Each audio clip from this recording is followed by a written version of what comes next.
हकीम साहब, बात करूंगी मैं डायबिटीज़ को लेके, जिससे शुगर भी लोग कहते हैं, जिसकी शुरुआत अगर हो जाए, अगर हम टेस्ट करा लेते हैं और शुगर निकल आती है, तो जब डायबिटीज़ कहा जाता है कि ख़त्म नहीं होती है अगर एक बार किसी व्यक्ति को हो गई है, लेकिन शुरुआती दौर में अगर हम डायबिटीज़ पे हैं तो क्या इसको जड़ से ख़त्म किया जा सकता है? कैसे? देखिए, 2-3 तरह की डायबिटीज़ होती है। हम्म। एक तो प्री डायबिटीज़, हम्म। इसका एक टेस्ट भी होता है हम्म। प्री डायबिटीज़ का। अगर आप कराएं तो आपके गुजरे हुए महीनों का हिसाब आता है कि क्या रहा, आपकी जी। डायबिटीज़ कितनी रही। हम्म। तो अब शायद ये टेस्ट सबको कराते रहना चाहिए प्री डायबिटीज़ का। प्री डायबिटीज़ में अगर पता चल जाए कि डायबिटीज़ होने वाली है तो उसको बड़ी आसानी से रोका जा सकता है। तो उसके लिए कुछ उसूल बना लें, कुछ दवाएं खा लें और कुछ एक्सरसाइज कर लें। प्री डायबिटीज़ में मैंने पाया कि जिन लोगों को प्री डायबिटीज़ पता चल गई कि डायबिटीज़ होने वाली है, उनको कभी नहीं होती अगर वो कुछ उसूल बना लें। उसूल ये है कि अगर डायबिटीज़ होने वाली है, इसका पता चल गया है टेस्ट के ज़रिए से, तो कम से कम 1 घंटा या उससे ज़्यादा पैदल चलना शुरू कर दें। ये बहुत कामयाब है इसमें। और रोज़ चलें और 5 बार गर्म पानी पीना शुरू कर दें और मीठी चीज़ें कम खाएं। सिर्फ इससे भी आप बच सकते हैं डायबिटीज़ होने से।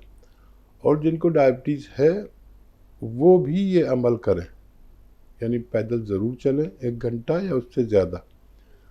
और गर्म पानी पीना भी बहुत फ़ायदेमंद है। देखिए, हमारे पास गर्म पानी रखा हुआ है, अगर मैं इसे पी लूँ तो मैं प्रोग्राम करते करते पसीने आ जाएंगे मुझे पूरी बॉडी में। ये काफ़ी गर्म पानी है जो मेरे पास ये रखा हुआ है। जैसे चाय होती है ना, ऐसा गर्म पानी कभी पी के देखें। 1 गिलास चाय की तरह गर्म हो और चुस्कियाँ लेकर पिएं, तो आपको इतना पसीना आएगा जितना आप एक्सरसाइज करने के बाद पसीने में नहा जाते हैं ना, ऐसा पसीना आता है। तो गर्म पानी पीना बड़ा ज़रूरी है। जिनको रोग नहीं है वो उन लोगों के लिए भी ये गर्म पानी एक नेमत है। तो गर्म पानी पिया करें। फिर जो लोग ये चाहते हैं कि उन्हें डायबिटीज़ कभी ना हो, तो वो असली कलौंजी का सिरका या जैतून का सिरका 2 चम्मच पानी में मिलाकर पी लिया करें। इससे 3-4 फायदे होते हैं। एक तो कोलेस्ट्रॉल कभी नहीं बढ़ता। डायबिटीज़ होने से पहले कोलेस्ट्रॉल बढ़ता है। अच्छा, कोलेस्ट्रॉल नहीं बढ़ता तो बीपी कभी नहीं बढ़ता, और कोलेस्ट्रॉल नहीं बढ़ता तो हार्ट ब्लॉकेज कभी नहीं होता, हार्ट ब्लॉकेज कभी नहीं होता तो ब्रेन हेमरेज कभी नहीं होता। लेकिन ये सिरके नकली बहुत मिलने लगे हैं। असली सिरका लेना बड़ा मुश्किल हो गया कि इतने सिरके नकली आ गए कि बहुत मुश्किल हो गया। नक्कालों से सावधान, असली कलौंजी या जैतून का सिरका पी लिया करें। अब पैदल चलना, दरअसल हमारा जिस्म ये चाहता है कि उसकी ज़रूरत की मशक्क़त, मेहनत आदमी करे। अब आसानियाँ इतनी हो गई हैं कि जब हम छोटे थे तो हमारे पास सबसे बड़ा वाहन जो था वो साइकिल था। तो साइकिल से 10-12 किलोमीटर गए और आ गए।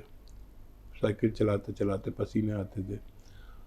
अब साइकिल दिखती नहीं है, मोटर वाहन या ये सब होता है, स्कूटर।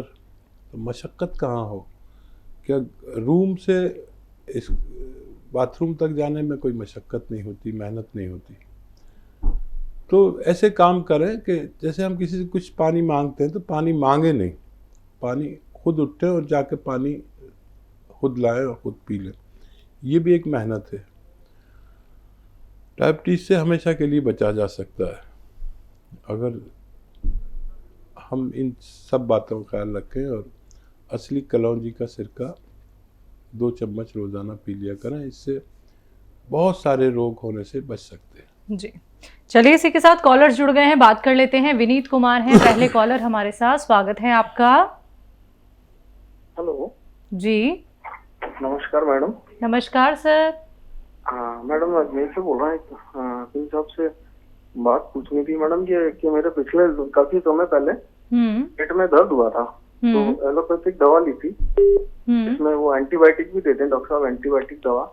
तो उसमें एक दवा ऐसी थी डॉक्टर साहब जो मतलब रिएक्शन कर जाती थी, जिससे मेरे खुजली हो जाती थी पेट दर्द के मसले में, जिससे मेरी खुजली हो जाती थी हाथ पैरों में। तो डॉक्टर साहब ने वो कहा कि ये वाली दवाई आप कभी मत लेना, मतलब एंटीबायोटिक है ये पेट दर्द में, कभी मत लेना ये एंटीबायोटिक। तो वो क्या डॉक्टर साहब उसके बाद कभी ली नहीं। फिर पेट दर्द होता है तो दर्द की ले लेते हैं और उस एंटीबायोटिक का डर रहता है हमेशा।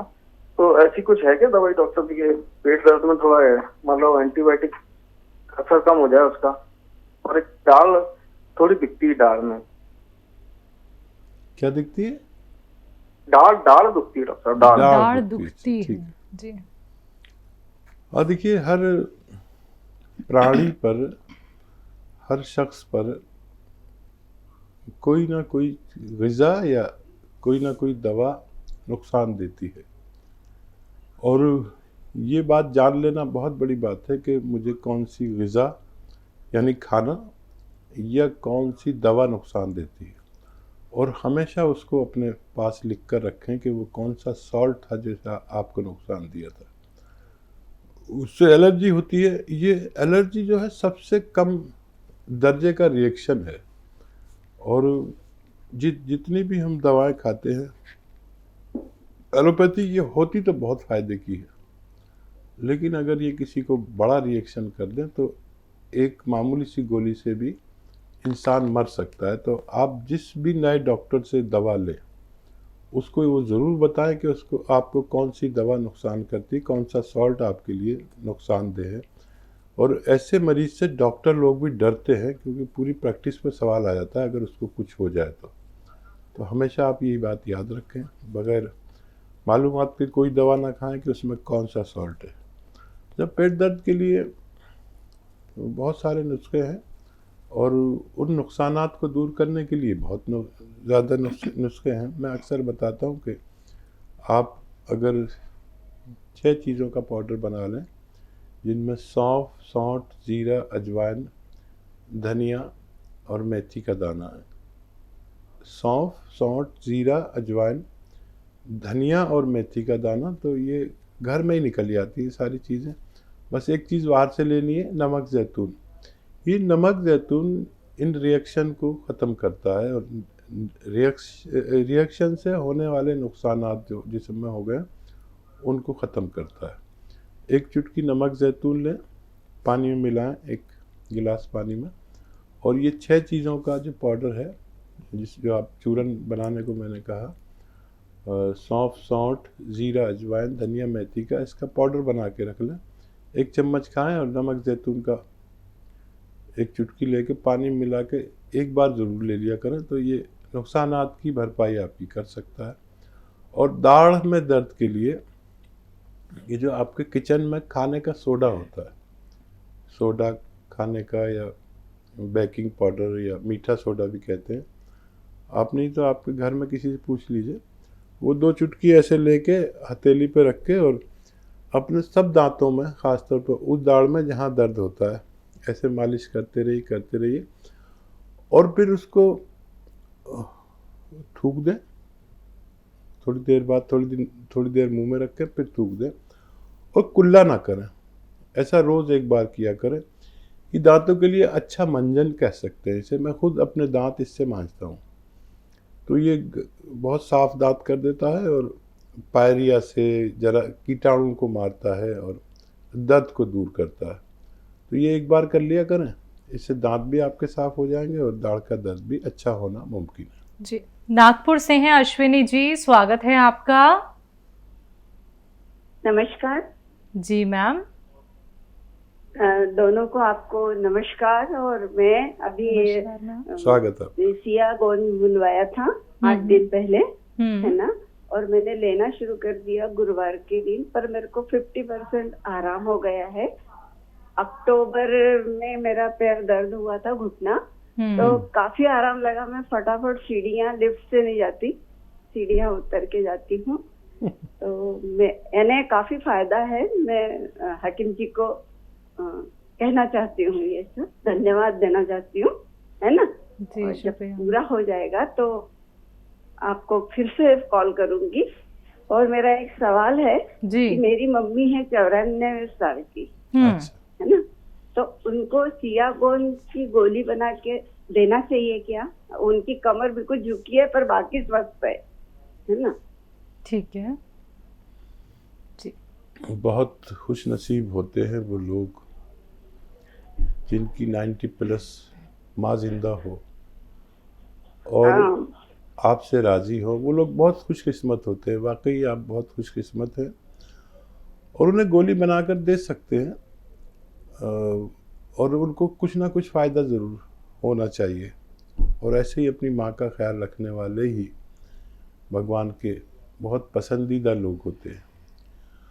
अच्छा देखिए, भगवान का ये भी मुझ पर भी एहसान और आप पर भी कि उसने आपको फ़ायदा दिया।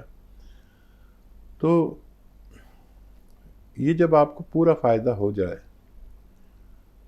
तो भगवान को खुश करने के लिए भी हमें कुछ करना पड़ता है। भगवान राज़ी होता है लोगों की खिदमत करने से, सेवा करने से। जिस नुस्खे से भी किसी को भी मेरे मशवरे से फ़ायदा हो जाए, भगवान दे दे, तो वो नुस्खा अपने तक ना रोके, इससे आगे बढ़ा दे। सिर्फ मम्मी तक नहीं, और भी रिश्तेदार, और भी दोस्त, और भी मोहल्ले में और रिश्तेदारी में सैकड़ों लोग होते हैं। हर आदमी के हलके में बहुत सारे लोग होते हैं और हर घर में एक ऐसा मरीज़ है जो तकलीफ़ में है बहुत ज़्यादा। अगर आपको मेरे नुस्खे से फ़ायदा होता है तो उन तक वो नुस्खा पहुंचा दीजिए। भगवान भी बहुत खुश हो जाएगा और हम भी बहुत खुश हो जाएंगे। बहुत धन्यवाद इस बात का कि आपने हमें बताया कि आपको भगवान ने फ़ायदा दिया। आपके फीडबैक से हमारी बड़ी हौसला अफजाई होती है और हमें लगता है कि हम कुछ सेवा का काम कर रहे हैं। हमारे साथ योगदान करें, हमसे जुड़े रहें, हमारे लिए दुआ करें कि हम इससे ज़्यादा सेवा कर सकें। बिल्कुल। महाराष्ट्र से हैं मीना जी, स्वागत है आपका। हाँ जी मैम। हाँ, मैंने दवाई मंगाई है। कौन सी? गोल है। ठीक है। गोल मिला है। और वो क्या बोलते हैं आपसे, हम डॉक्टर साहब ने उनकी 3 जड़ी बूटियां बताई थी। ठीक है।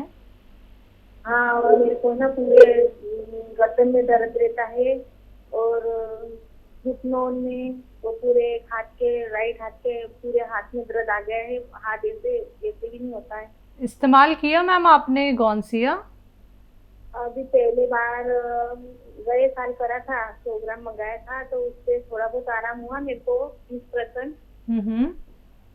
तो फिर मैंने फिर से मंगाया है। और ठीक है, तो लेना चलेगा क्या? ठीक है मैम जी। हाँ, शायद पिछले साल आपने अधूरा इलाज करके छोड़ दिया। पूरा फ़ायदा होने तक इसे इस्तेमाल करें। अब इसे दोबारा से शुरू करें और जब तक पूरा फ़ायदा ना हो इसे इस्तेमाल आप करिए। गॉन्सिया अगर अकेला ले रहे हैं तो आधा ग्राम की खुराक है इसकी, और अगर 3 जड़ी बूटियों के साथ ले रहे हैं तो 2 ग्राम तक आप इसे इस्तेमाल कर सकें एक वक्त में, और 2 वक्त इसे खाएं। खाने के बाद खाना बेहतर है। और गौंद मोरिंगा 1 ग्राम रोज़ाना खाते हैं, दूध पानी या नारियल पानी के साथ। आप इसे इस्तेमाल करें। मुझे उम्मीद है भगवान से कि आपको वो दोबारा से फ़ायदा दे सकता है।